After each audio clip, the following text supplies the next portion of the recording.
He said, "I dare you to make your name CaptainSparklez." And I burned the whole thing down, and I was just like basically crying with laughter and wish that I had been recording it, but that always comes to mind. Creeper. Aw, man. Which out of the 5 music videos is like the one that you just love so much? You're so proud of it, down to like, even if it's just the lyrics, the animation, anything. What's the one you're most happy with? That I will 100% say. I was gritting my teeth saying for. On April 25th, you decided you wanted to stay hip and you added Gayat to your vocabulary.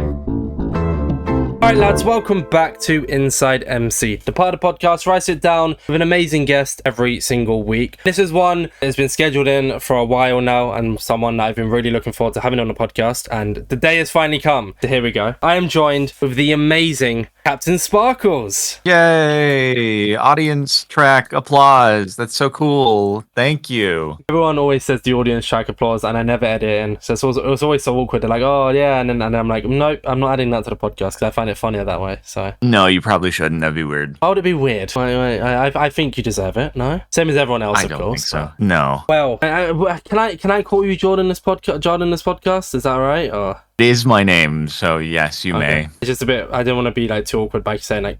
So I was gonna go with Sparklez, but calling you Sparklez the entire time is a bit. I mean, you know, if I was a teacher, then I would ask the kids to refer to me as Mr. Sparklez, my proper name, but we're peers, so you can use my first name. Thank you, I appreciate that. I don't want to pronounce your first name wrong either. That's the issue. So is it Jardon or Jordan? No, not Captain. Your IRL name. There you go. Is it Jardon or Jordan? Which way do you say it? Wait, what's the difference? Because isn't your name spelled with an A, or am I tripping? Sorry, I was just trying to get the difference from your pronunciation. It sounded like you were just saying Jordan twice. Oh, okay. I was trying to pronounce the first one with an A, but clearly it didn't make a difference. Okay. Oh, you did the Jardon thing? Tried Is that what you were going for? Oh, okay. Yeah, I guess the accent doesn't really work. No. I mean, yeah, that's definitely my real name on my birth certificate. Jardon. But Jordan's very okay. Unique, huh? Yeah, Jordan's okay if you want. Well, Jardon, I always like to give the introduction here for you to let us know who you are if someone doesn't know already. I've introduced you myself, but who are you? What do you do? If you have a fun fact for us today, maybe? Well, let's see. I am Jordan, or Jardon, and I've made a lot of videos for quite a few years, a little over 14 years, I guess, although now, not so much Minecraft on my main channel as of this week. So, yeah, but a lot of Minecraft over the years, and some music videos, and I guess those are sort of the highlights. I don't really know what else to share about. I mean, you made the hit line that everyone still says today, Creeper, oh man. That's a fun fact. Yeah, that sort of ties into the music videos. Yeah, true. But to be specifics. Yeah, although every time that I say it in another setting, more people discover it for the first time and are shocked, surprised, dismayed that I wasn't the one who said the words in the video and that it was Tryhard Ninja who actually sang the music videos other than the rap portion. So here there will be a few more people shocked, but always have to put some respect on Tryhard Ninja. You did an amazing job. I mean, they've worked on every single one of your music videos with you, right? Yep. Well, there are a few exceptions for, there were some songs that were like pre-made ones from other artists that I did a few music videos with another animator on, but anything that was a song developed like, you know, for the music video, yeah, he's worked on it. Fair enough. We will talk about more about the music videos as we go into the podcast, but I like to kind of, at least as much as I can, keep like a little theme of like moving through the times in a sense. So we'll talk about it sooner than I realized, because obviously the music videos are quite older now. Not all of them, but some of them. But just for the sake of keeping the format here. I was going to ask why your name is like unique. Why is it Jardon? But you probably don't have an answer for that, right? Man, I'm sorry. It's not Jardon. It's Jordan. Yeah, I swear, because I think I was talking to someone and they typed your name as that. So that's why this entire time. It's just a long-running gag from ages ago. I think the first time that it was used was like playing, I don't know if it was in Skyblock with Mark and Nick, which would have been like 12, 13 years ago. And one of them just said Jardon. And then it kind of just stuck around since then, but no, it's not my actual name. I know, I was so excited to find out why the unique name then as well. Jeez, it's been ruined for me. Well, you know, it's there's what's the subreddit, the tragedy or something spelled very weirdly. There's a whole thing about millennial parents giving their kids absolutely disastrous names just to be unique and stand out. So, my mom could have been ahead of the curve, but wasn't. The people you played with a little while back were, no? See? They had it all figured Yes, if they were my dads, then yes, they could have come up with that one. Speaking of names, then this is one I can actually ask you because I know it's definitely your name. How did the name CaptainSparklez come to be? That was, I had my original YouTube channel, Pros Don't Talk Shorts, and I was concerned at the time after I'd been going for about 6 months with what would potentially happen ever if there was a scenario where I was to be mentioned on another news site or something like that, which seemed incredibly far-fetched to consider at the time. But I was like, maybe this isn't the most brand safe thing to do, despite the fact that, again, it was not, I never envisioned it being a job at any point, let alone one that would continue this long into the future. But I was talking with some other people. I remember I was playing Halo, and with Seananers being one of them, who is another YouTube guy. It feels weird to have to explain that in case people don't know who he is. But anyway, he said, I dare you to make your name CaptainSparklez. And then I was like, that's a funky sounding name. I don't know if I'll go with that. But then I just was thinking, okay, what are the possible names? I could just use my actual name, but would that be weird just to do my actual name? And I was like, you know what? Screw it. I'll do CaptainSparklez. The S is taken. I'm going to do the Z. And that was it. Isn't it crazy that just a little joke of, this would be funny if it made your name has led to... Because wait, because you've been doing YouTube for 14 years, but I believe your first collab with Seananers was back in 2012, right? No, it would have been 2010, I believe. Oh, really? Okay. Yeah, he was the first internet person that I ever met face to face. We did a skate video for Machinima, and my mom was like, "Hey, be careful! You're about to meet someone from the internet. I'm not entirely comfortable with this. If you gotta do it, then just you know how to call me if there's an issue. It's gonna be fine, Mom. God dang it." So anyway, that was very early on. It's a bit crazy how it went from haha, this would be your funny name to now sitting in this call in 2024 and you have over 11 million subscribers under the CaptainSparklez brand. Yeah, it is strange. Certainly not all of those 11 million are active at this point. You get a lot of churn through 14 years, but it's been a fun run that has amounted to more than I would have ever expected it to. You mentioned Machinima there, how you made content on that before. That was because after looking through, because I have somebody who helps me, Roman, kind of do research on people, so we were trying to look. We couldn't find any of the content you made on Machinima. So unless it was just content that you uploaded to YouTube. Or... Machinima's content. They wiped it after they wound down. It's very sad. So you didn't even get time to download it and upload it to YouTube or anything. It's fully wiped off the earth. No, I think it was just, when Warner decided that Machinima was no more, I think it was just boom, channel gone. And so, I'm sure there were some series that had re-uploads, some of the classic Machinima in the actual term of what a Machinima is. Some of their classic Machinima content was probably downloaded and re-uploaded elsewhere. But I don't think that my videos had been targeted for archiving and re-uploads. Maybe there's one here and there, but definitely not in a full library setup. Due to that, sadly, we don't have too much to talk about Machinima. But I guess one question I'd ask is, if it never went, and I don't know how well you're going to be able to answer this, so we'll just see. But had it have never shut down or whatever, and you'll still have to make content on it, and it was kind of a rival to YouTube, do you think YouTube would be as big as it is today? Well, so yeah, Machinima did have their own website, but it was, their primary operation was YouTube based. While you could, I remember looking up ways to submit content through, I can't remember if I actually submitted content through their web submission form or if it was through just an email to submit through that was displayed on their YouTube channel. I don't actually remember exactly what it was, but they were very much YouTube centric the entire time that I was watching. So I don't think their goal was ever to compete with YouTube in terms of a first party party content platform.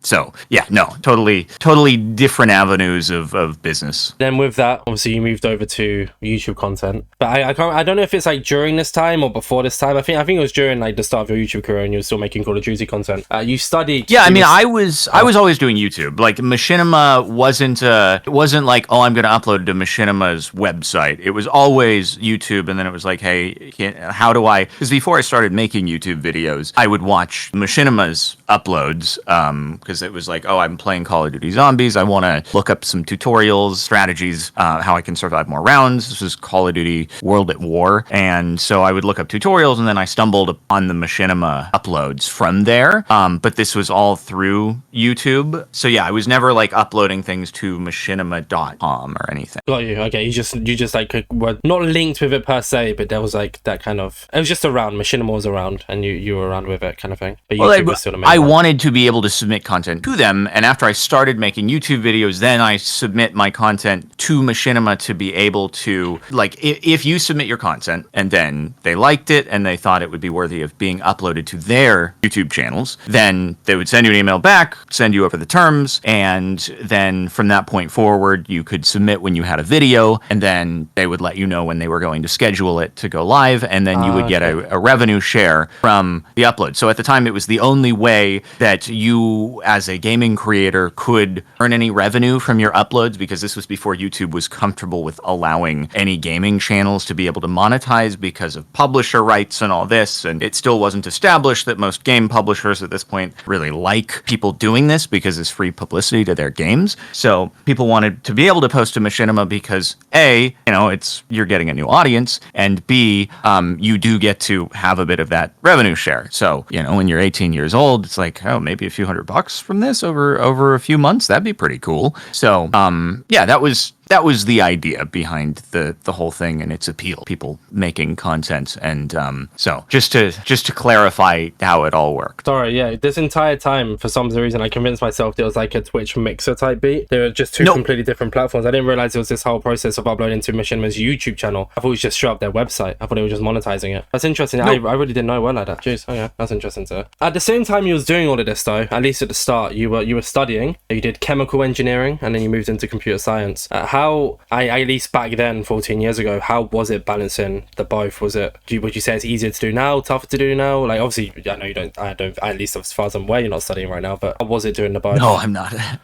It depends on your objective, because back then, in 2010, 2011, 2010 was finishing senior year of high school or, college in the UK. And then 2010, fall was the start of university. And going into 2011, and I dropped out at the very end of 2011. So I made it through 1 year and 1 quarter. And it depends again on your objective. If your goal is I am trying to make YouTube videos in order to be a career, then yes, it is much more difficult to do now because of the competition that's out there and the fact that you have people who are getting VC funding to start their YouTube channel before they've uploaded their first video. You have people who have 50 employees who are making content on a day-to-day basis. Like, that didn't exist back then, and very few people who were making any of the gameplay content were even doing so with the hopes that it was going to be a full-time career, which was absolutely not the case for me until it was. Like, it wasn't a full-time thing until it was at the point where it's like, oh, this somehow all of a sudden is just doing way better than I could ever hope to do in a salaried position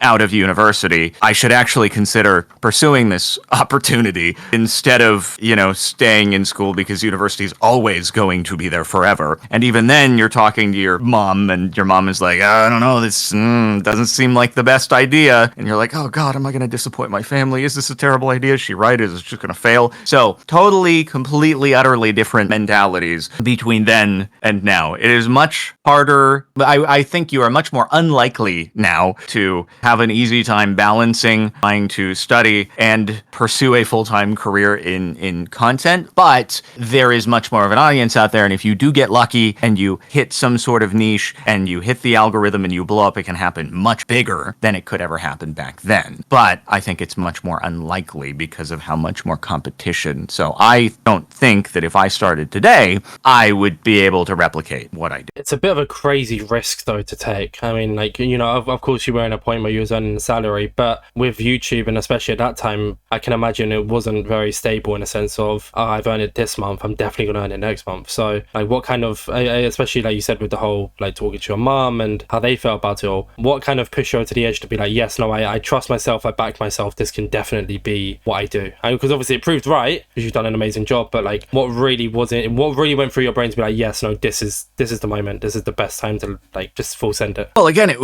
it was for probably 3-4 months prior to drop. Well, no, I'd say for like 10 months prior to dropping out, I was earning more than I would have on a salaried position out of university with a degree. For the 3 months or so prior, it was like exceptionally more. And it had already displayed that consistency over 10 months, which I know 10 months is not a super long time in the whole scheme of things, but it was enough to where I could, like, worst case scenario, it would start to kind of decrease it in a I don't know, not necessarily linearly, but it would decrease slowly. It wasn't going to be like overnight. It was going to go from money to zero money. And so it felt like there was enough justification there to where, you know, God forbid it doesn't work after a year, I just go back to school and no harm, no foul. So again, that still didn't make my mom very comfortable. And she was like, hey, as soon as you are no longer in school, you are on the hook for everything. I will not be helping with any bills. It's all on you. And I was like, you know, it still seems like that is enough of a calculated risk that isn't going to kill me. And the part that scares me is when I hear about people who are not making much of an income at all, and they're like, you know what, it's time to do it full time after I've made a couple $100 in a month. That's the sort of stuff that scares me, and I want to be clear that is not what I did. And while I'm not sharing numbers, it was, I think, what most people would consider fairly high income before I was like, you know what, time to bail on school and give this a go. But that's why my question kind of surfaced. I didn't realize. I think 10 months is actually really reasonable, because like you said at the end there, I've seen and I've talked to people who have done it after like a month or even after half a month, because they saw how much they were about to get paid, and they're like, oh yeah, I think it's time to just full send it. And like, some people have been really, really lucky, and I use the word lucky because I know they worked hard for it, but lucky of the full sending and it working out and still being able to make it a full-time thing. And a lot of people have been really unlucky where they took the risk and they didn't calculate it and they did it after a month or after 2 months. But that's why with you actually took your time to make sure it was still consistent for at least a year. I think that was good. I mean, you said it that you weren't like 100% on it, but in my eyes, I think that's fair enough anyways. I mean, I try to be very, very conservative with my risk taking, and that I have maintained that, you know, before and ever since, and it's just the way that I approach big decisions. And I was also, you know, worried about disappointing family, and, you know, they all expect you to go to school, and so it feels like you're letting them down. And but I am very proud to have been able to save my mom a massive amount of money in not having gone to the following 3 years of school. So I think that was a win. And but it's, and you know, everyone's situation is different. You might, if someone has been in a career for a long time and they have a big nest egg where they can take a risk, and it's not really a risk to them because they have a lot of savings built up, and then, you know, they have skills to where they can always go back to doing a salaried position somewhere, then you do you, right? It all, if you have no savings, you need income in order to be able to keep a roof over your head, then the decision is going to be different there. So I always just advise people making, you know, thinking about their particular situation and doing what is right for them, and not feeling like because somebody else took an unsafe risk that they have to do the same. I've always been quite fortunate in the sense of my parents are like very supportive of me making content, but that's also because they know I've never really been, I'm not gonna say silly, but I've never taken a risk of sending it full time. Because like when I was younger and I couldn't have a job, I was earning a decent amount of money, but that was back then when I was doing tutorial videos. And once I started tutorial videos, I was earning pretty much nothing. So I got a job and I'm still working now. Balancing it is really, really rough, but I know for a while that if I like it just full send YouTube, it just wouldn't be the right thing to do at all. So it's just about like you said, choosing based on your scenario what you think is the best option to do, kind of thing. And it's good that you recognize that. I would not advise, if you know you're not going to be comfortable and you don't have that consistent income, you keep doing what does generate it. I'm going back into your content here then. I have a question. It's a very specific question, just because you used to make Call of Duty content. What's your favorite ever Call of Duty? It's tough. You can choose a few, I guess. You don't have to choose one specific one. You can kind of like discuss a few if you want. It's probably either Call of Duty 4 or World at War. Call of Duty 4 probably for the actual multiplayer gameplay, and World at War for the zombies. I probably spent more time on more late nights on trying to min-max the zombies than I did pretty much anything else. My favorite is Modern Warfare 3. I know it's a very kind of popular one, but it's something about that game that resonates in my heart. I didn't play that one very much. I guess after Black Ops, I stopped playing it as regularly. Also one I love, and a lot of people don't like the games. It's very controversial. There's only 2 games I've ever gotten max prestige on, and it's Modern Warfare 3 and Call of Duty Ghosts. Okay. I loved Ghosts, and I know like a lot of people weren't really a fan of it. So it's funny, after Black Ops, they kind of all mesh together to where I don't actually know what the most recent few Call of Duties are. And then I think I saw on Twitter a couple days ago, the announcement for this year's Call of Duty was like, is it Black Ops 6? And I'm like, oh my God, they're on 6? Yeah. Where did the rest go? Oh my God. Yeah, jeez. And then after that, following the Call of Duty content, you did kind of different types of content. You was always quite a variety creator up until fairly recently-ish. When you made Call of Duty, you started making Minecraft content, as I guess we'll start talking about. One thing I have wrote down here is I used to make Minecraft videos with, and we mentioned them earlier, Seananers. Was that, and it just is more just of a fact check, so I don't say the wrong thing here. Was your first Minecraft video with them, or was your first Minecraft? But yeah, Batman and Isaac, right? Yeah, That's your it first was. One. Yeah. Yes. What got you into Minecraft? Why did you just decide to start making content on that also? That was him. He just said, hey, I found this new game. It's called Minecraft, and I think specifically said you can punch chickens, and I don't know, something about building and breaking blocks. And I was like, this is so out of the Call of Duty realm, but sure, I'll give it a try. And that was the introduction to Minecraft. What about it did you like so much to keep making content on it and even start making music about the game? I think it was a combination of just being a new, interesting thing that I all I did was Call of Duty throughout high school. And then this was like, completely different type of game. And I was used to, in the few times I posted anything other than Call of Duty, it just nobody watching. And when I posted a Minecraft video, all of a sudden, it's like, wait a minute, this is getting more people interested in it than Call of Duty. This is bizarre. Okay. Well, I'm happy to have a little bit of opportunity for variety in my content, so I'll do more Minecraft. And so it was a combination of the game and the response to the videos. Say a quote unquote OG Minecraft video that kind of like, or moment that kind of resonates in your head. One as soon as I said that came to mind of like, oh, I remember that. Oh, that was a funny moment, if you have any. Sadly, a clip that has been lost to the sands of time. I was not recording, and Mark, I don't think he has it up on his channel anymore, but we were on some random server building a house, and I think it was like it wasn't creative mode, because creative mode didn't exist, but some, you can have access to any block kind of server. And I didn't know at the time that lava and wood do not mix very well, and so I decided to build a lava moat after we had built our nice house. And I burned the whole thing down, and I was just like basically crying with laughter, and wish that I had been recording it, but that always comes to mind. Bit of CaptainSparklez lore there. Who knows? Maybe someone can track down the clip after hearing this. Maybe someone will go on a bit of a hunt. And, I don't think it's out there anymore, unfortunately. I mean, know what? But at least it still resonates in your head, right? At least it's still there, and you can still talk about the story to this day. That was a harsh reality of finding out that wood does indeed set on fire. Yep. Yeah, I think that was like probably August or September of 2010, like right after we started playing. And then you just carried on in Minecraft after that. I mean, you have so many different videos, and it's quite interesting because if I just scroll through your oldest videos here, all like the thumbnails, they kind of, I mean, like even the Black Ops one, it's just like a picture of a dude and they're all different colors and it just says Black Ops. And your Minecraft ones are just Minecraft with a different color background. Yep. Thumbnails were very different back then.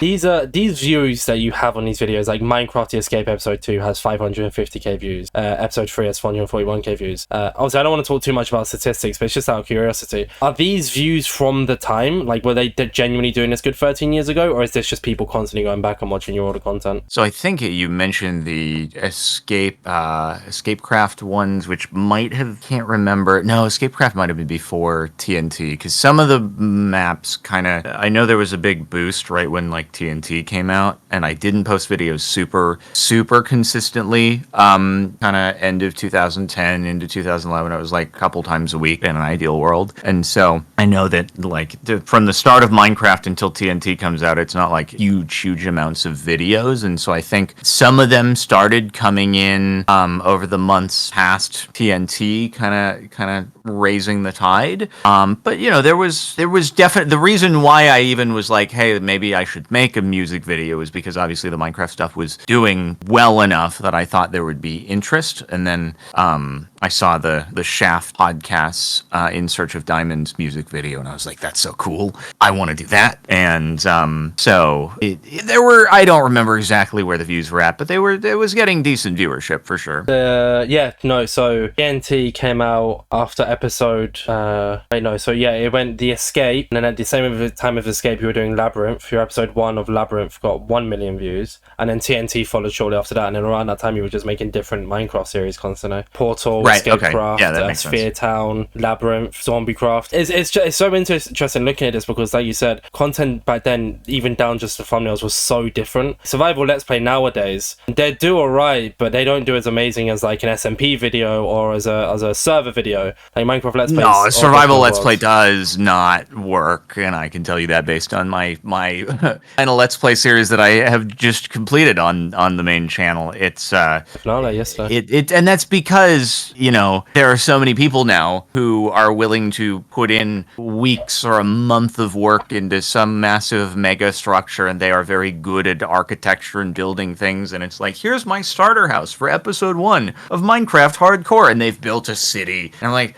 when did this become the standard? I can't compete with this. And there are enough of those people that if you subscribe to 30 of them, well, you have a new one of those every single day. And that was not the case 13 years ago, where you didn't have, like, there were only a few people who were even making consistent content, and of those people, nobody was making their starter house be a gigantic city built in the end or something like that, right? It's just a different world. Something, and I will say that you've had like motivation on kind of the content I do today, or the mindset I have going into content, because something about you is throughout all the years, and even proven by your most recent Let's Play video, or Let's Play series, sorry, which for context, when we said just wrapped up, it was yesterday from the recording. So when this podcast comes out, it'll be a few weeks back. So there might be a video in between now and then, who knows? But like, you never really worried about how you do videos because you enjoy doing videos. You make content on what you enjoy. You never forced content that you think is going to do well, but you're not fully invested in. And that's what's helped with my mindset going into the podcast. Because I mean, looking at the numbers, the videos do well, the podcasts don't do crazy amazing,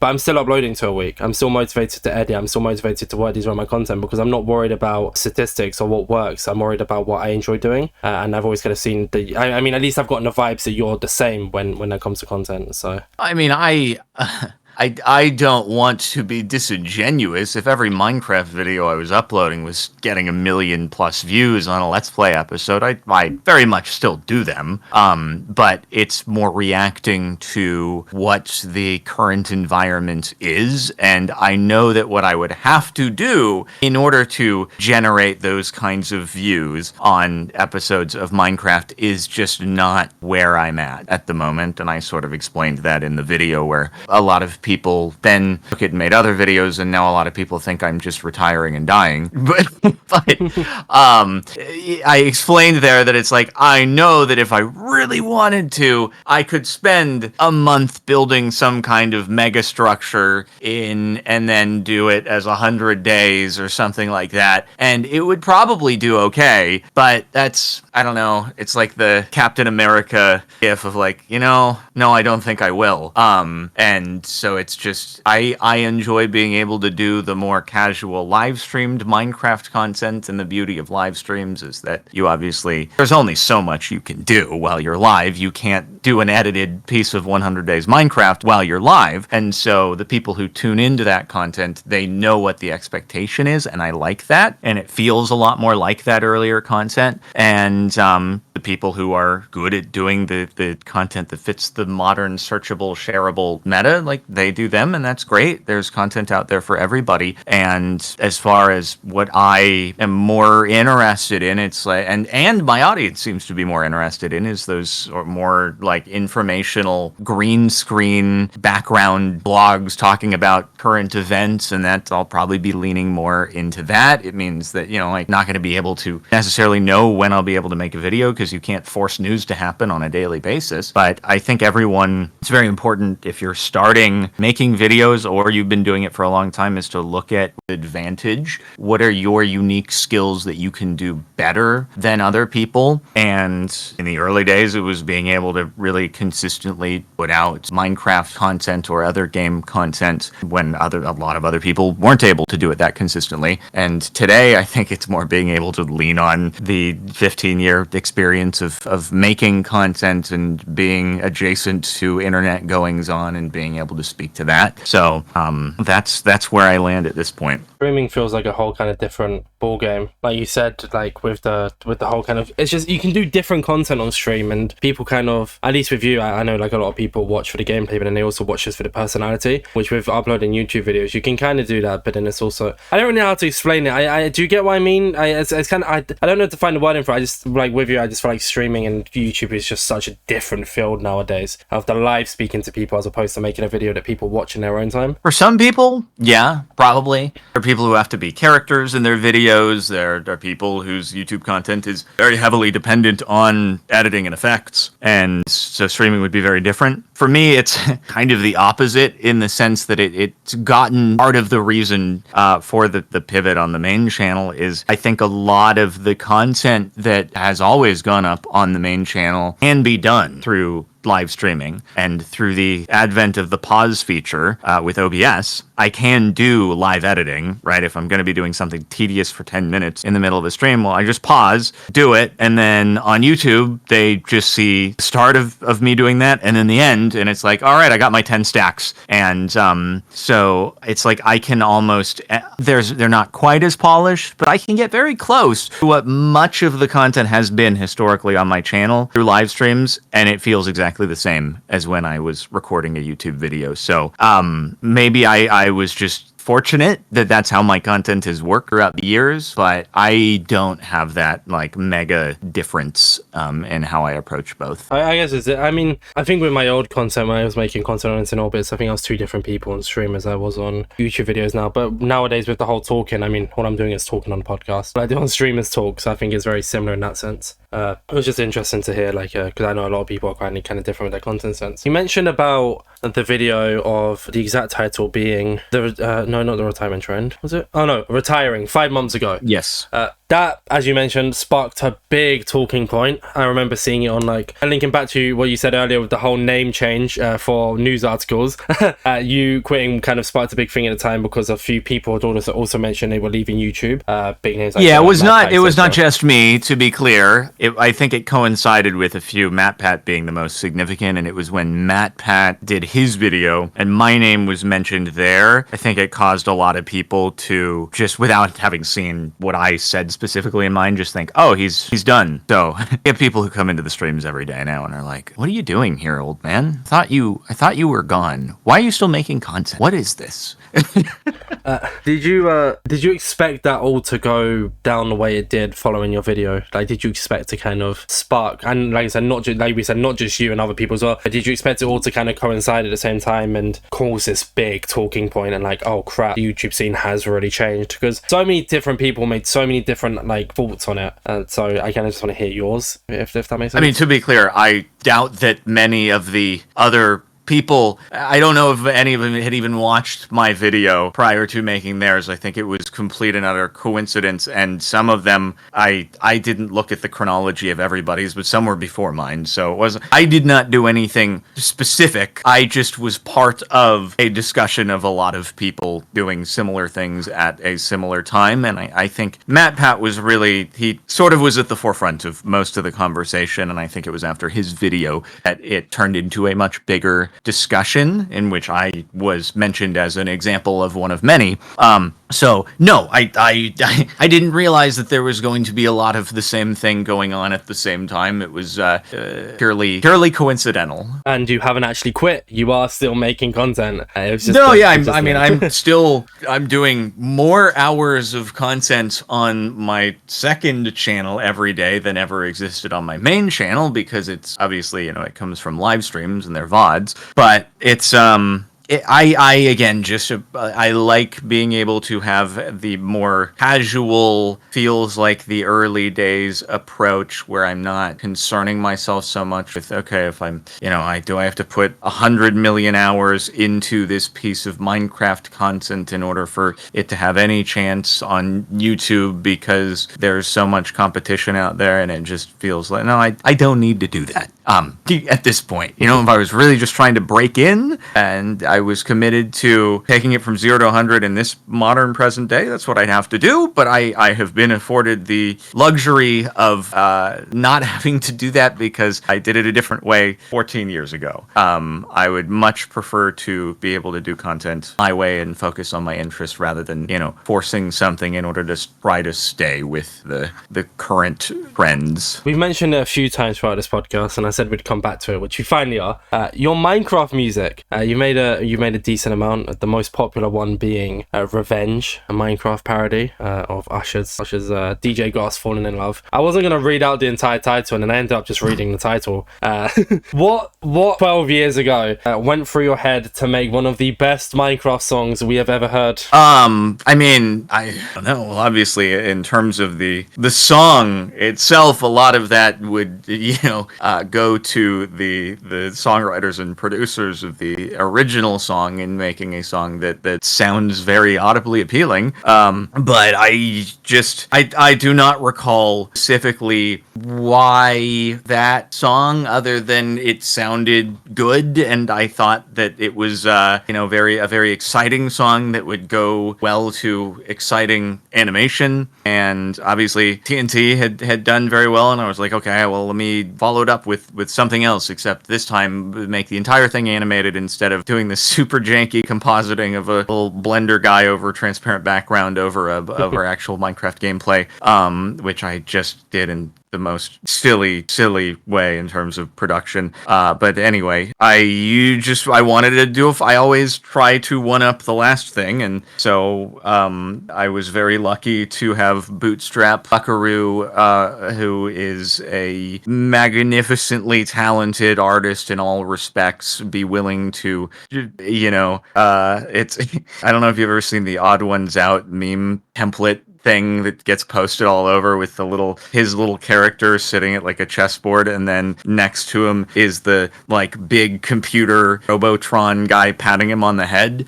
Seen at one point, I was little Odd Ones Out, and then David is big old super duper artist guy who was willing to assist me in giving me the models and stuff needed in order to the models and the rigs, and then the blocks that I could assemble into a set and try to animate something that it looked cool at the time, but today it doesn't hold up, and it's cool to have now done a little Revenge 2.0 that can be a direct comparison and see just how much better Minecraft productions have gotten in the years since. Revenge 2.0 being the one you uploaded on April Fools, right? One Yes. of you singing. Beautiful voice, by the way, I must say. Oh, thank you. I appreciate it. That did. I mean, that was kind of. It was a bit of a shock to see it uploaded. Kind of just scrolling through my feed, and then Revenge 2's been uploaded, and you're like, what a day to upload it. What an interesting day. And it's just that. But yeah, the animation quality is just. I mean, even back then, though, you say it, like, the animation quality was really, really good then, but it's just times changing, right? Everything improves over the years. Everyone gets better at what they do over the years, and you mentioned that improved in that sense. Yeah, well, look, if a professional animator took a crack at it back then, and people who knew what they were doing in lighting and all that, which I got a little bit of being steered in the right direction on how to light the set and whatnot, but the animation was mostly on me to do. Like, I did all the animation. I can't remember if I knew the keyframe or he showed me like how to do keyframing, but then I did do all the animation for that. If you had taken a professional like David and you animate that, then it's gonna look perfectly fine. Even back then, it was more so it looked the way it did because I wasn't a professional animator and didn't know how to do good lighting. So I think people have always been capable of that, but it's just that as there is more viewership in something like Minecraft music videos, you get more people who are interested and willing to work on them, and that raises the quality. I know you weren't the one who said the line. Just for the sake of the highlights here, because we do like a little pre-intro highlights thing. Can you say the line "creeper or man," please, or like however you want to say it, just for the pre-highlight clips? You could always just go fetch it out of Revenge 2.0, because how could you get a better take than that? True. I mean, if you want me to, I will. I can go and grab it, and then but then it wouldn't make sense because people are going to be waiting to hear it and they never hear it. So that's true. Creeper, aw man. That'll do. That's perfect. Great. I mean, it depends on what else we talk about. That could be the final clip of the free highlights. We're going to be sitting here waiting. That Moobot auto deletes it in my Twitch chat because it happens too often, and then people are like, "What? He did that's his line. Why is a Moobot deleting it? I wanted to just come in there and say the creeper on man." And then the mods are like, "Yeah, but so have 50,000 other people." So. First chat message deleted. It's like, why? What did I even do? It just gets timed out for 10 minutes. What the heck? I just said your line. You made it. It's not me. I'm just being funny. Yeah. I'm still conflicted about it to this day, but at the same time, it's like a lot of people have come in and said it, and it's basically like saying first on a YouTube video at this point. Oh, don't tell me. You got me on about that. I feel bad asking it because I knew I wasn't original in asking it. I just really wanted it for the podcast, but now I just feel a bit like I just feel like one of those. No, it's fine. I'm not gonna pull an exhibit on you and like flip out if somebody pulls a yo dog or something like that. You know what? Yeah. I actually almost made that mistake in person once, and I learned afterwards it would have been a disaster. And I'm so glad that I didn't. Can we hear the story? It's just Exhibit he was the host of Pimp My Ride, and it became a whole meme of he would be like, "Yo, dog, we heard you like TVs, so we put a TV in your car." And I think it was there was this Call of Duty thing in 2011. Oh, so you met them? I didn't meet him. I just I was walking from one place to another, and I saw him, and I was like, I almost walked up and did some kind of yo dog thing. Didn't have the courage to do it, but I was thinking about it. And then later on, I heard that he absolutely despises it, and I was like, oh, thank God I didn't do it. It would have been so awkward. Oh my God. Walk up to someone you've been watching for a long time. So okay, so if I ever meet you in person, the first thing I go is hello, how are you? Never say creeper or man. I've done it on a podcast. I've used my one time. Never do it in person. That's fine. Again, I am not like that. The only one where I might give a more quippy reply to someone is when the first sentence is, "God, you're actually a lot shorter than I thought you would be," and I'm like, man, I've been establishing that I am 4 feet tall for years in my videos. I don't know how much shorter you thought I would be. But that's the only one that I might give a more quippy reply to, just because it's come on, man. You're meeting someone for the first time, and that's the line you come up with right there. I'm probably digging myself a hole by saying this in a video. Now it's going to happen more often because that's the way it works. But No, I mean, if I can give a pro tip to anybody in meeting literally anyone, it doesn't have to be a creator that they've watched or a movie star, saying either way, how's the weather up there, or you're very short, are not the best first liners to give to anybody you're meeting usually. To kind of add on to that point, just don't mention anything about their appearance. There's no need.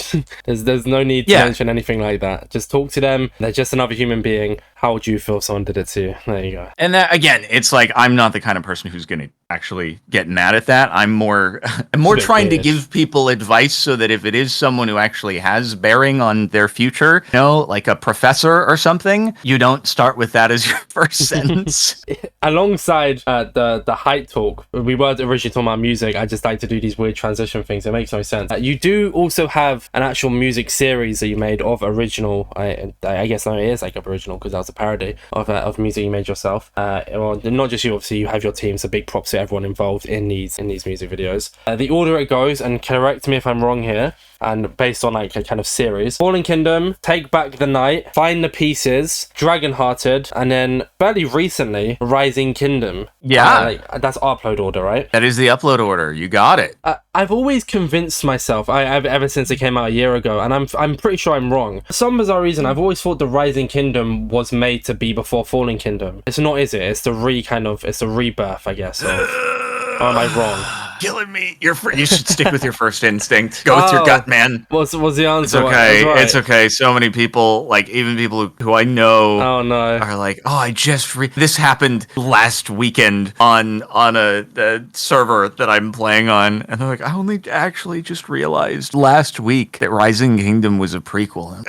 Sounds right. Sounds right. The first one. Yeah, that's what I'm saying. Go with your gut. Yeah. You were second guessing it, and I'm just like, oh, what could I have done differently to make it more clear? To be fair, I was covering my track. I believed the first one, but to not embarrass myself, I said, oh, but it could have been. There you go. That was the whole part of the second point there. But no, I did firmly believe it was it was like how we were thinking, because the biggest problem is Minecraft skin resolution, right? It's not very easy to very clearly make someone go from, middle-aged to more on the younger side, but not a kid, because it's all Minecraft skins are the same size. You can shrink it down a little bit if I guess for the sake of music videos, but we weren't going to make him like a teeny kid. He was still full-grown adult in Rising Kingdom. He's just older in Fallen Kingdom and beyond, but he's not like gray hair, which in retrospect probably should have done. Probably should have made him gray hair in Fallen Kingdom, and then it would have been way easier to show, oh, hey, now he's not gray hair. It must be in the past. But it was like, God, how do we make a Minecraft skin that's like 8x8 resolution look younger?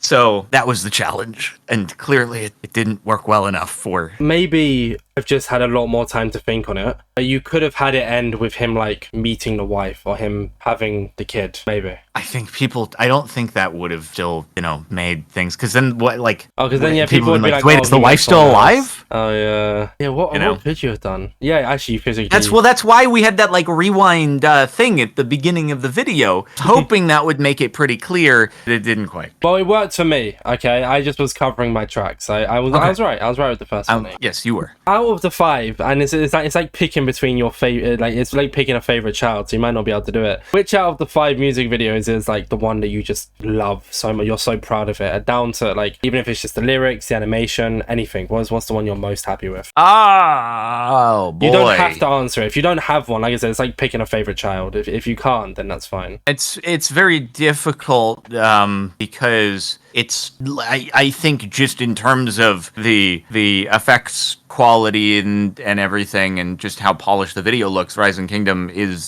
the best looking. I think Dragonhearted was very cool for the Ender Dragon versus mech suit battle, and so yeah. But and Fallen Kingdom is cool because that was like I was still pretty hands-on with the animation on that one, and there's stories of the production and that stay with me in terms of of how we managed to get it up on the day that we did, and the struggle that went with that. So it's very difficult to choose a fate. Don't know. Okay, I guess a second question then, like a follow-up, kind of linking back to the whole the retiring video. Did you expect, like, I mean, I remember talking to Venom about it, and like it's a big investment to make because you obviously have to get the views and stuff back to make it kind of worth it. But when you made Fallen Kingdom, just following, because Fallen Kingdom came after Revenge, if I'm correct. Yep. Following off the hype of like a parody, did you think an original Minecraft song was going to do as well as it did? I didn't know, because I think that back then the animation itself was able to draw in quite a bit of interest on its own, to where it made it less dependent on the song, get people interested in wanting to watch and sharing the thing. So I didn't know exactly how it would differ. I still thought it would do decently well with an original song. Today, it's very different. I think that the Minecraft animation element is just not a big enough driver of attention, and you have to have a hit song in order to make it work. And so that's my struggle with any future productions, is that the cost only goes up, and you want to make each one better, so it goes up even more. But the animation is not enough to drive as many people as it would in the past. And I always liked the idea of just being able to have the whole thing be a brand new, you had no idea I was working on this for many months, and here's a brand new music video with an unheard of song before. And I liked being able to approach it that way. I just don't know how viable it is in the future. I think it needs to be a song that I know is going to do well, and obviously that's how it works traditionally in music, is they release their singles, and when they'll take the single that is the biggest hit or hits, and those are the ones they'll make music videos about. And so I kind of feel like the wise approach is to do it that way in the future as well, is release songs, and then when you get a song that actually starts to perform as a song, that's the one that you make a music video for. So that's what I'm grappling with. It's interesting to see how much times have changed. Like, this Minecraft music videos and parodies were so big, and I mean, people still listen to them today. But like you mentioned there, with like releasing Rising Kingdom a year ago, it's people don't really, I guess, keep up with it anymore, as opposed to how I think for a lot of people it's probably nostalgia as well. Like, a lot of the reasons I listen to certain old songs, and even just like pop songs as well, is because of the nostalgia of it. Like, oh yeah, I remember then back in the day, first time I listened to that kind of thing. So I think that's why it's probably a little bit harder now as well. I think that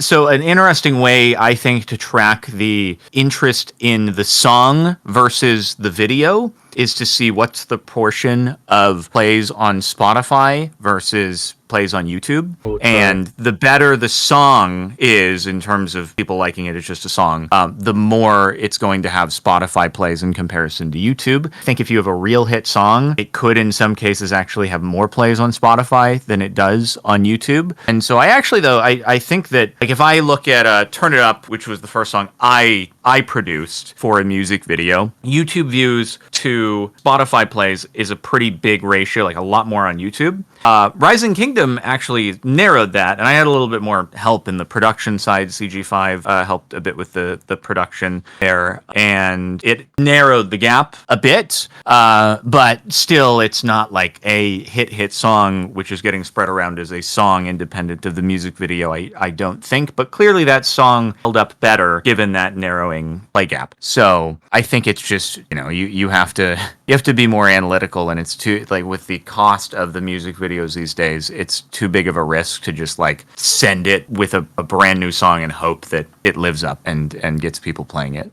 I'm glad you brought up Turn It Up, because I have a really weirdly specific question about it, and hopefully it's like Rising Kingdom where I hit the nail on the head. Is Turn It Up kind of meant to, like, the music video at least, is it meant to be like escaping the rat race? If I just missed the mark there? Sort of, yeah.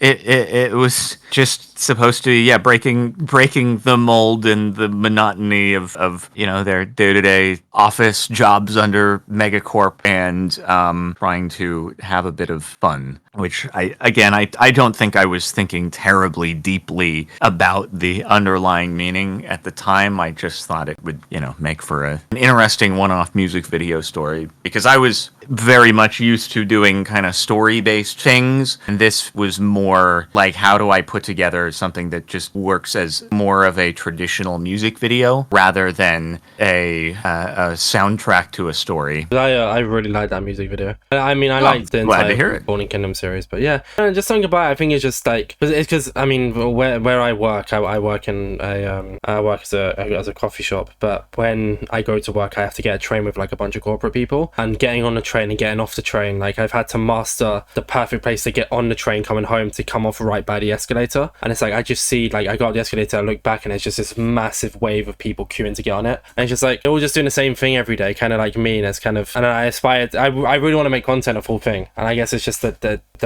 you know, the person being different, walking around kind of trying to cheer everyone's mood up, is just kind of, I don't know, I aspire to be not part of that whole looking back and seeing everybody queuing to get on the escalator kind of thing. I don't know, it makes more sense in my head. It's a bit harder to explain, but I think people who are kind of doing the same thing as me would probably understand it. Yeah, I mean, you can get into a very, very non-Minecraft related conversation when it comes to work and employment and doing what you want versus what you have to, and it's you could do many podcast episodes on a whole tangent there.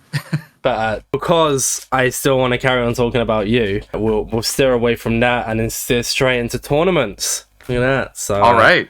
You've been obviously around for so long, so you've been in loads of different Minecraft tournaments, and you are one of the first to get invited to some as well.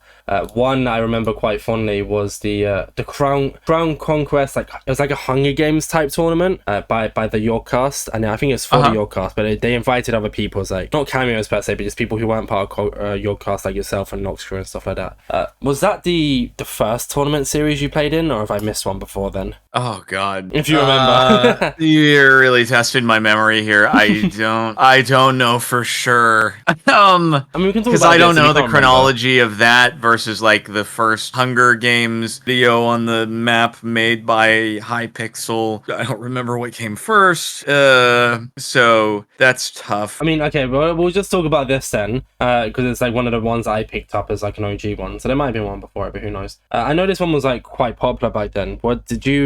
Do you remember how it came to be, you being a part of that? Did you get invited, or did you request to play, or?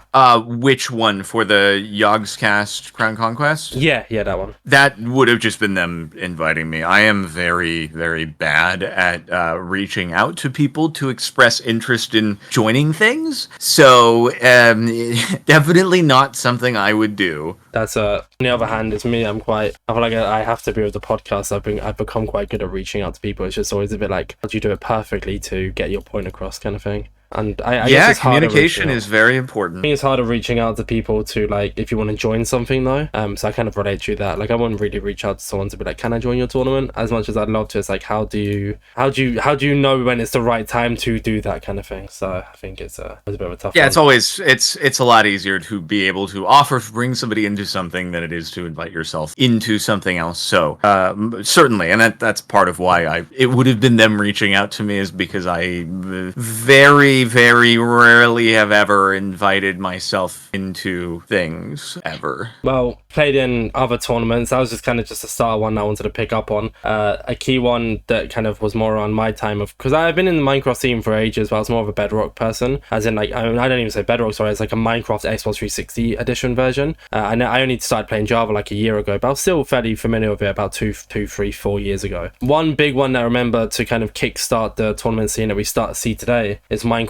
Mondays. You played in that like a fairly decent amount. I think I played in all of them until it ended with a tragic server being compromised instance, and then I think after that it kind of just disappeared. And but that did spur quite a few of the Minecraft tournaments of this day and age. I think it was I mean the tournament season has kind of continued ever since then. Now you have MCC still going, and you have Block Wars, which I've done a few of, but the people are too good and I get stressed out by being in it. But that sort of format is very fun, and I like to do them. MCC is my favorite thing ever, and I hope it goes forever. And they even just announced on Twitter today like an official Minecraft sanctioned MCC that's going to happen. So that's very exciting. I don't know what that means and how it will differ from prior, but it'll be cool to see. They also announced that there's going to be like a Bedrock, I think it's like a 2-week Bedrock thing, and Nox Crew tweeted it from their account. Let me fact check myself here before I waffle into existence. I must have missed that. Yeah, Nox Crew tweeted, we're teaming up with Minecraft to bring you the event of the year. Coming this summer, we're hosting a 2-week Bedrock edition party. Join with friends, test your skills in Battle Royale to get to the top of that leaderboard. MC Championship X Minecraft. Okay. So cool. It's going to be interesting to see a Bedrock edition. I wonder what that'll be like. I mean, we've seen, from being in Bedrock, I know that they sometimes do like 2-week events and stuff, so it'll be interesting to see how this one plays off if you're able to play the games on Bedrock or stuff. But I've always had this big talking point of how MCC probably wouldn't work too well on Bedrock edition because of the different features and like speed bridging and stuff. So it's going to be, I mean, like you said, an official collab with Minecraft is quite like, they couldn't call themselves Minecraft Championships. It's always been called MC Championships. So can they officially? Oh god, yeah, that whole thing is so funny to me. They called themselves Minecraft Championship, and then there was like new revisions on the terms of service, and then Twitch started, instead of it being Twitch Rivals Minecraft, it was Twitch Rivals featuring Minecraft, and MCC had to be MCC. They couldn't actually call themselves Minecraft Championship, and I'm just like, oh, come on, this is so silly. But anyway, yeah, that's why in the announcements it's Minecraft X MCC, not Minecraft X Minecraft Championship.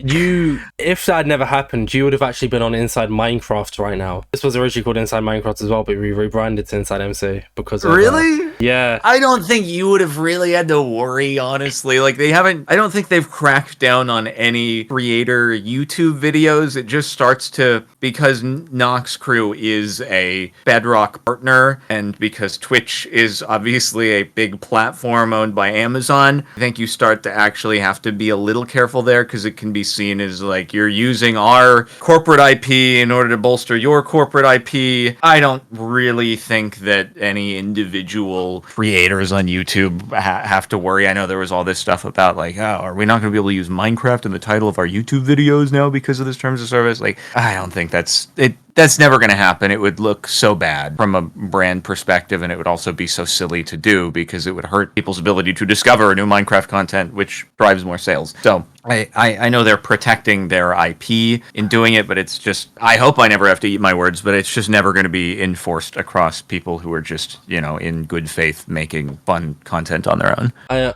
think it falls under a few factors as well, not just that, but I think it just inspired the name change because Inside MC is a lot better than Inside Minecraft, a lot easier to say, a lot cleaner, easier to brand as well, and because like the podcast it has a lot of Minecraft creators and has a lot of Minecraft creators planned to come on, but I also do kind of want to branch out and invite people who aren't fully Minecraft. So just branding you get the CEO of McDonald's or something like that, you interview them. Exactly. That would fit really well. Yeah, exactly. Well, I mean, I like, it's just easier to say like, oh, it's just a podcast that's branded Inside MC. We do the animations because I do show my face because I don't have a face cam. It's branded Inside MC, but it's not actually just Minecraft. And MC could be my middle name and like initials. I could have 2 middle names and it could just be MC. You never know. So yeah, it could also be, you could interview rappers because they're MCs, EMCEE. Exactly. So you have so many options. And then if I ever get put in a news article, it'll be Inside MC, not Inside Minecraft, so people know they're talking about a podcast and not like actually talking about something that's happened inside Minecraft. So there's so many different factors to it. It wasn't a worry of like, oh my god, I'm gonna get banned from YouTube. It was more so just an inspiration of like actually having it as MC rather than Minecraft is just simply better. Anyways, it's a lot cleaner. So, but with tournament talk, obviously Minecraft Mondays. Did you ever win it? I can't find anything. No, I don't think I won. I think I won Minecraft Monday ever. I did win a Minecraft Saturday, which followed Minecraft Mondays when I was teamed with Fruitberries. Big surprise, someone teaming with Fruitberries winning.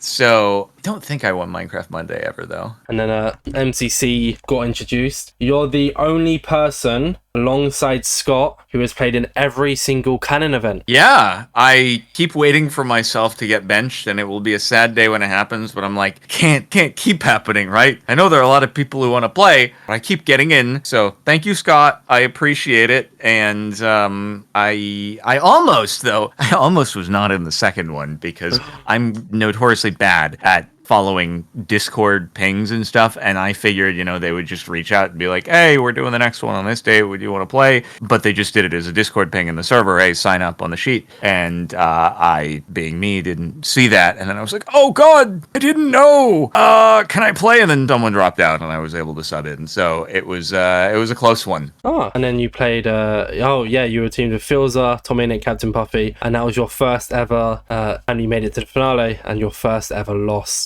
followed by the MC Championship 3. The exact same thing happening, getting 2-0. And then in the most recent MCC, once again. 3-0. But the reason I specify MC2 and MC3 is because I essentially brought the beginning of the Captain's Curse. Well, that was second place, though. It turned into third place. Well, I mean, more so more so just missing the mark. Like even just not. I know the Captain's Curse is placing third place, but I more meant just actually getting to finale, because the Captain's Curse wouldn't have really existed if you'd won these two. Right? No, it wouldn't be as big as it was today if you'd already won an MC Championship. In my eyes, anyways. It could be wrong. Yeah, no, I buy into that.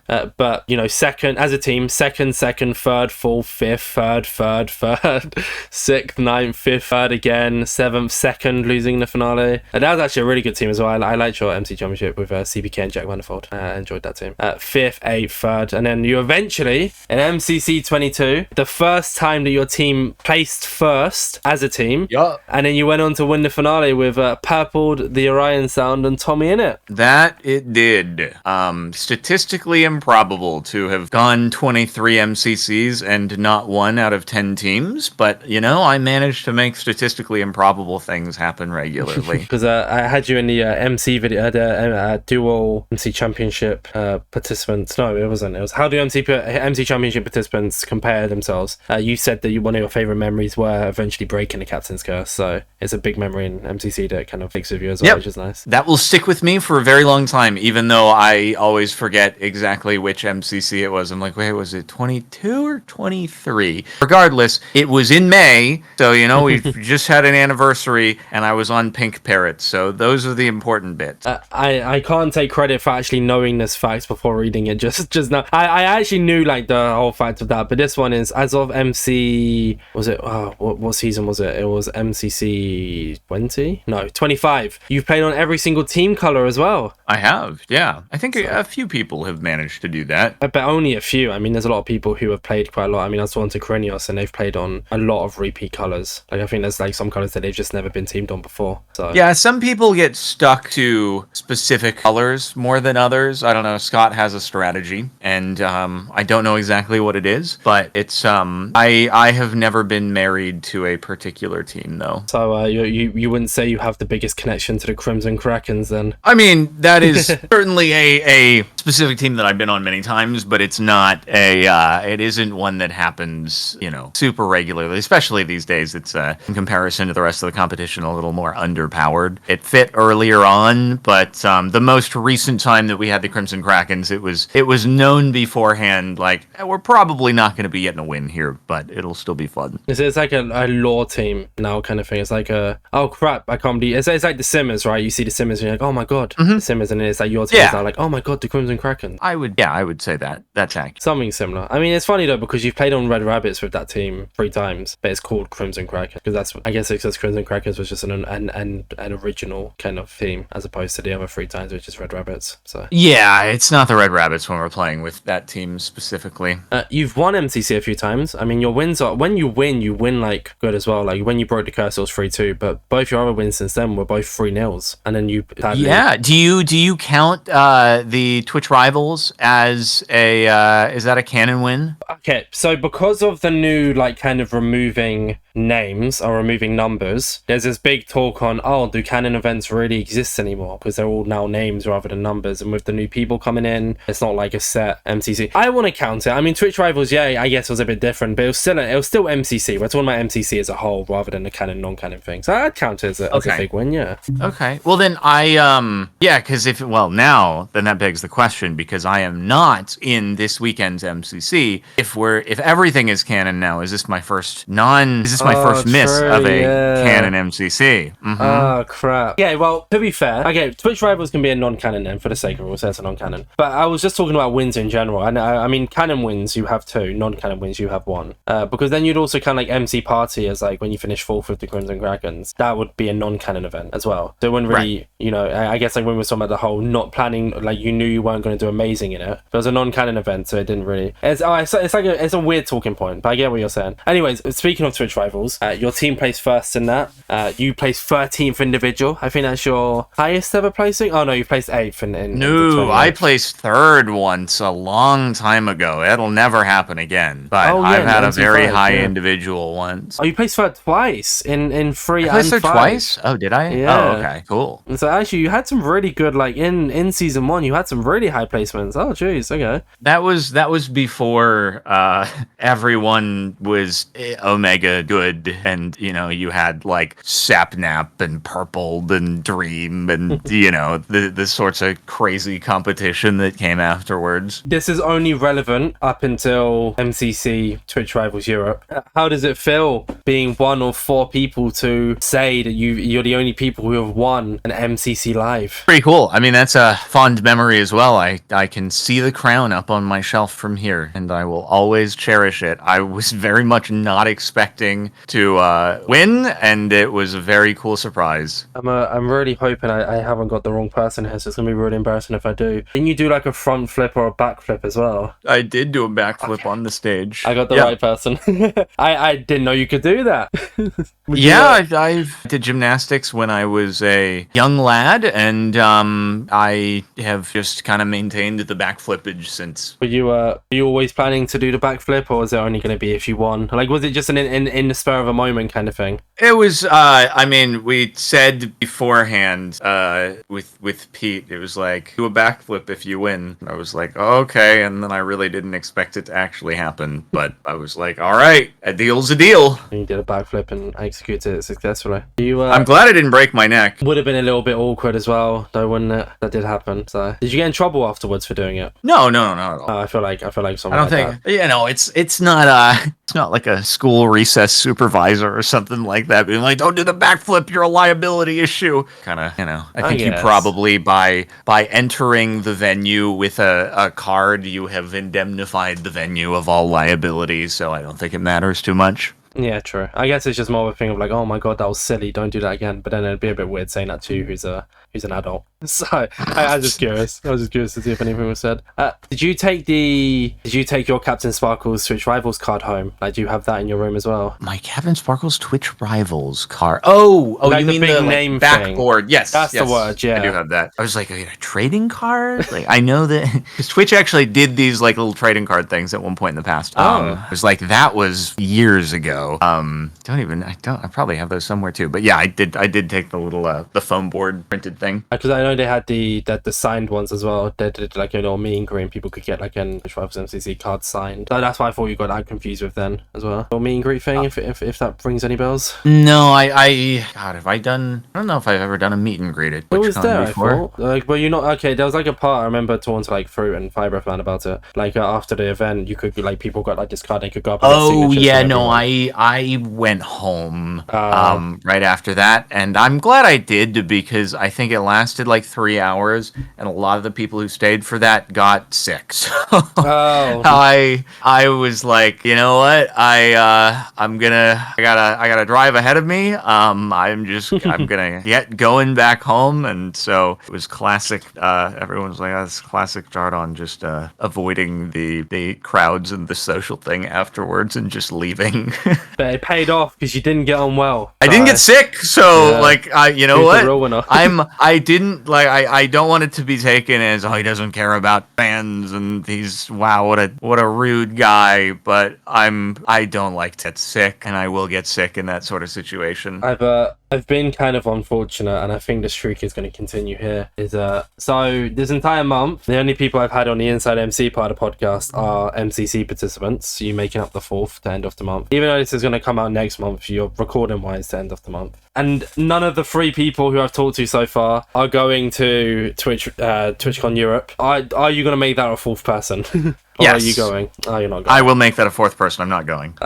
Pain. So, but you will be going to the... Me travel? Ooh, that's a tough thing to get me to do. Here's the thing. I've been to so many conventions that at this point, the only thing that is going to get me to travel somewhere is if somebody else is like, we must go to insert such and such place that is like an actual cool travel destination I've never been to before that I'm very interested to see. MCC, and even then it's a very tough thing to get me to do. But traveling for conventions is just really not in the cards for me any longer. What about San Diego? Are you planning to go to that then, or no? If there is an MCC, then I will happily drop down for that. If not, then probably not. It's funny that you mentioned about conventions, because something I was going to bring up earlier and I just never did was 12 years ago you made a video called Minecon and 500,000 subs.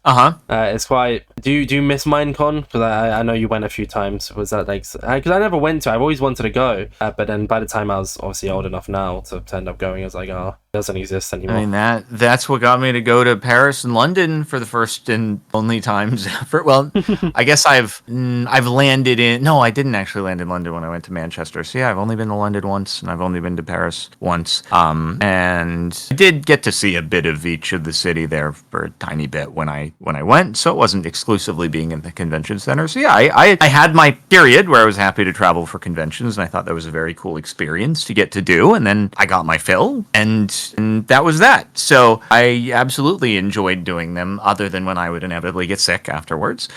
But otherwise, you know, I went to many conventions, enjoyed my time, and it's just not something I need to do any longer. I think everyone goes through that phase. I'm kind of getting into it now, where I want to travel. Like I'm off to TwitchCon Rotterdam. I don't think I'll be going to San Diego, sadly. For context for listeners who listen to the podcast, that one hotel that I had reserved for like £400 in San Diego for like 5 nights, I was like, oh my god, it's such a bargain. I looked at the reviews, very dodgy, apparently, very bad. So I've cancelled the Roaches, hotel. bed bugs.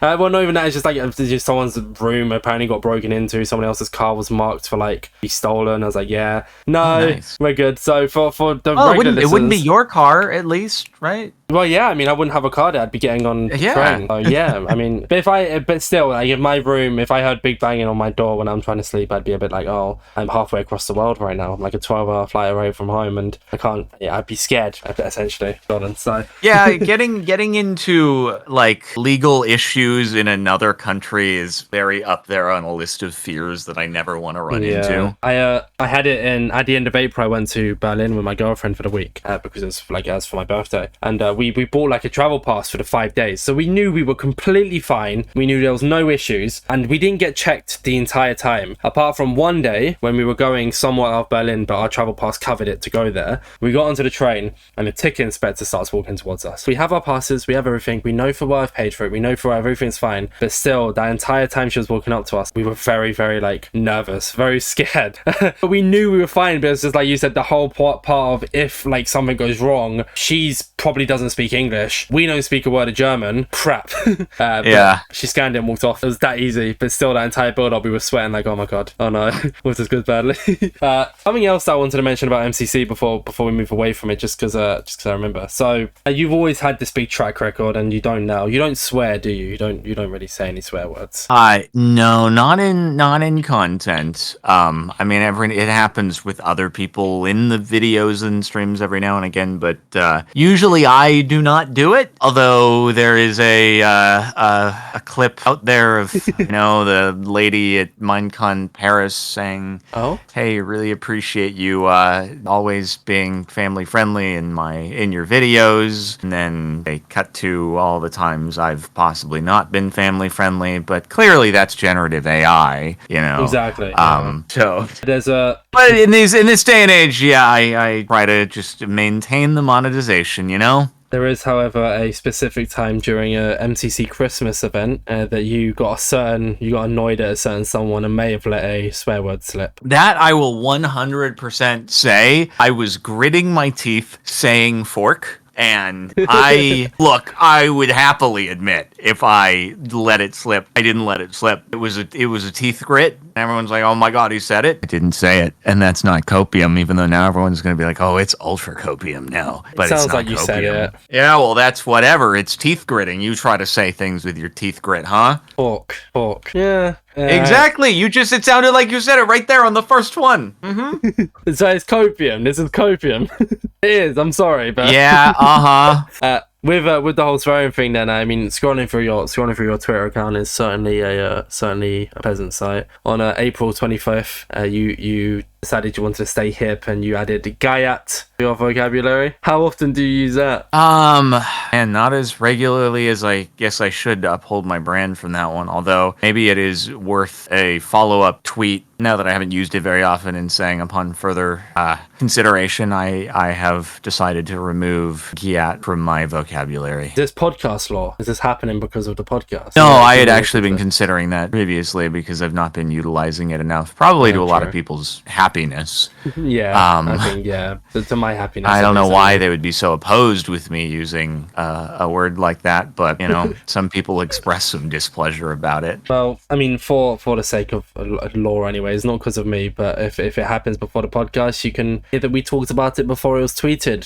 I love it. I just love scenarios like this. It wasn't because of me, but the fact we're talking about it pre to it happening kind of thing is like a little bit of, oh my god, I got to hear it early, even though it's just a tweet of you. I was there. I was there when the tweet was written. But yeah, no, it's running through your tweets. I mean, your kind of present day ones when you put your here we go. You know, I wanted to reply to the tweet, but I was like, you know what, we have a podcast recording, so I'm actually gonna wait to give you the answer. For your most recent one, when you put your pants on, which leg goes first? I always do my right leg first. Oh, so do I actually. Yeah, so we're on the same page. I wonder if that comes down to like what leg you are. Like if you're right-footed, do you do right foot first? I am curious. I'm curious if it like, but also I'm regular-footed skateboarding, so it's left foot forward, and I'm curious if goofy footers would put left foot into their pants first instead. I don't know. I don't know what dictates that, or if it's completely independent. If it's just like, you know, I write eights a particular way, and other people write eights a different way, and what does that stem from? Is that from right-handed, left-handed, right-footed, left-footed? Nobody knows. I have a question for you. Turning tables here. So my mom can relate. My dad thinks it's really weird. I made a poll about it on Twitter, but I actually never looked at the results because I just completely forgot about it. He doesn't care about the audience. Wow, I do care about the audience. I just forgot I made the tweet.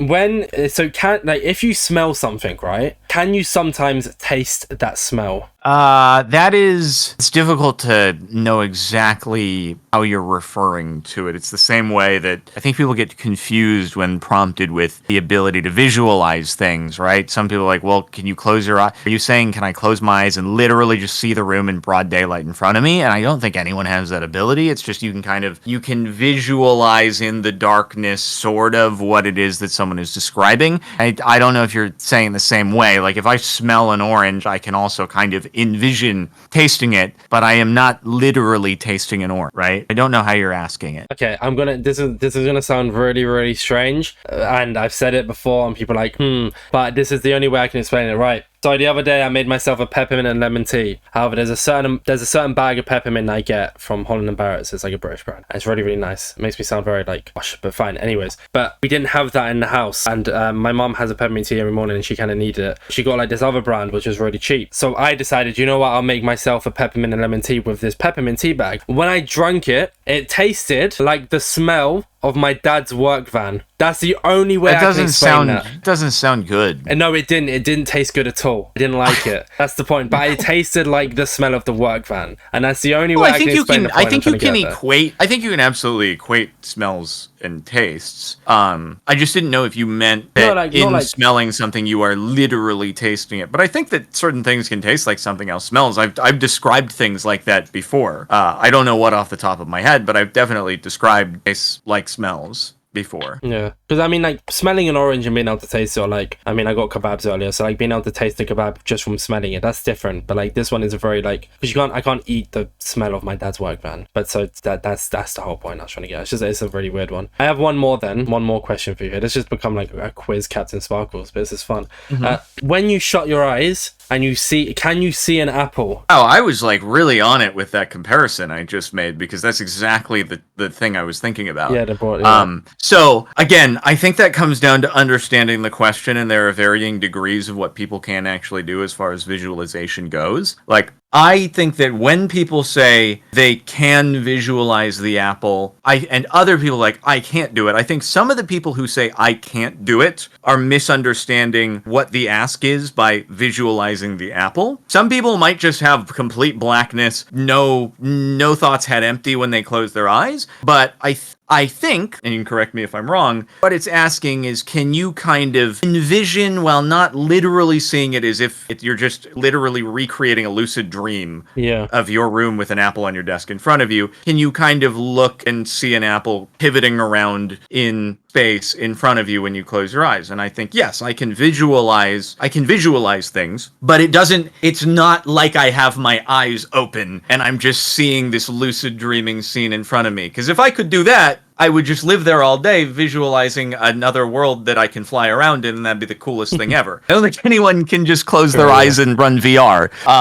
And so I think the answer is yes, I can visualize the apple, but I think a lot of people who say no, they can't, just think that other people have the ability to just run VR in their head with their eyes closed. Yeah, because I can't actually full on just see like everything. I can kind of. I don't think anyone can literally run a VR world in all full glory as if they were wide awake walking through it just upon closing their eyes. I don't think anyone can do that. I think people can kind of visualize what that looks like, but it's not like real life. Yeah.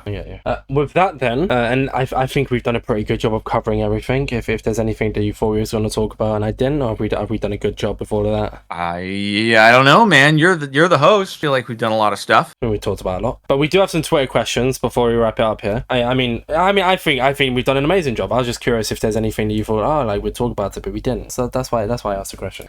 But we have Twitter questions. The first one here comes from Dovey. We've already talked about the Captain's Curse, I won't ask that one. But here's one from the second one is there any interesting Fallen Kingdom music series behind the scenes stories that you can share? Do you have like a specific one that we haven't really touched on? Are we talking about like doing spin-off stories as an animated video or just like stories of making the music videos? I think like just like a BTS thing of like, was like one lyric meant to say something else, or was there like a fun idea that like didn't get added to the animation or something? So just something like that. I mean, I think one of them that we already talked about was how do we try to make it clear that Rising Kingdom is a prequel, and we had a lot of discussion on that, and clearly all of our discussion didn't completely work out in terms of execution. God, I'm trying to think of any other interesting behind the scenes stories for the music videos, or Fallen Kingdom specifically. I don't have anything off the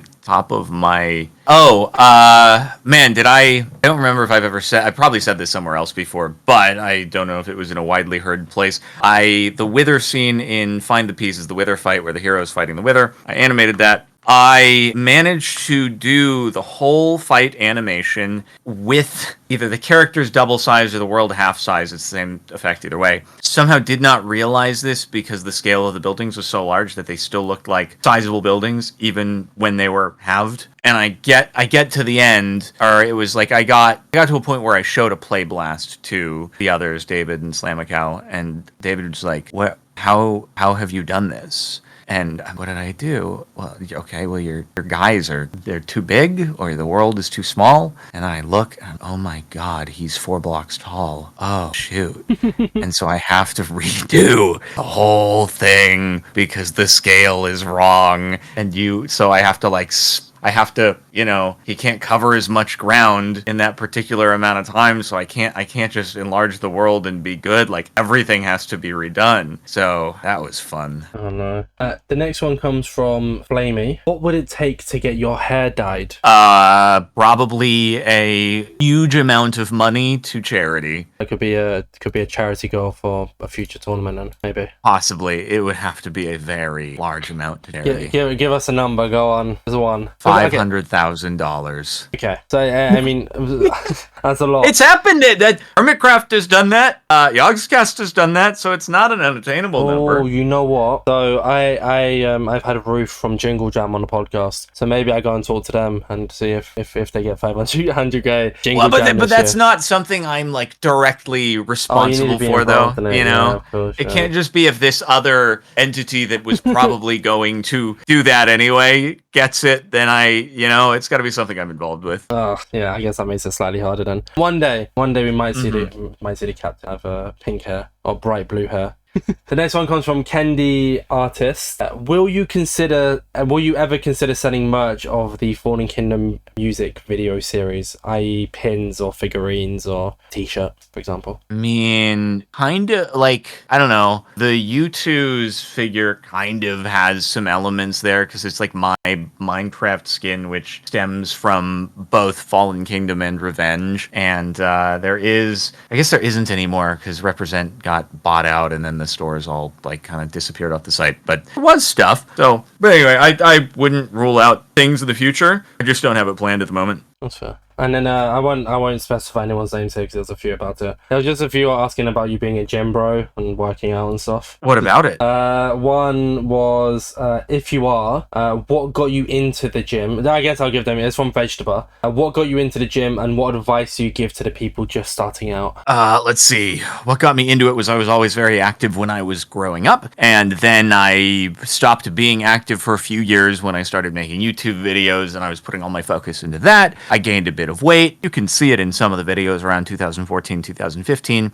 My mom made a comment about my having started to gain weight, and at that point I was like, ooh, I should probably put some focus in being able to look like I did previously, and so that just got me back into exercising. Because I used to go to the gym with my stepdad a few times a week when I was in high school, so it wasn't like a completely foreign thing for me to do, and so I just went back and did it. And then I think as far as other people who are wanting to do it and are staying away for whatever reason, intimidated or time, or there's always time in the day, no matter what, there's always time to exercise at some point. And nobody else is judging you the way that you might think that they are. Everyone is really just focused on themselves. And for those weird news articles that happen every now and again with people pointing a phone at or shaming another person who's at the gym, nobody is on their side, and everybody else at the gym would happily tell those people to leave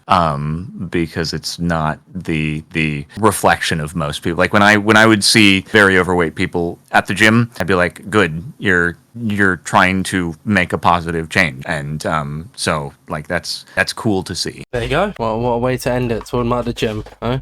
Yeah, I mean, it's I'm not at my peak anymore. You know, you have a lot more motivation when you're looking at people who are way more attractive than you, and you're like, okay, I gotta work harder so I can be like that. But now that it's just home gym, and it has been since COVID, I am not at PRs any longer on exercises, but also as I'm going into my 30s or in my 30s, it's probably wise to not try to kill myself as much either. That's fair. Oh, yeah, no. With that being said then, CaptainSparklez, that sadly brings the end of this InsideMC podcast. No, we were doing so well. No, it was a nice talk. It was a lovely talk. Thank you.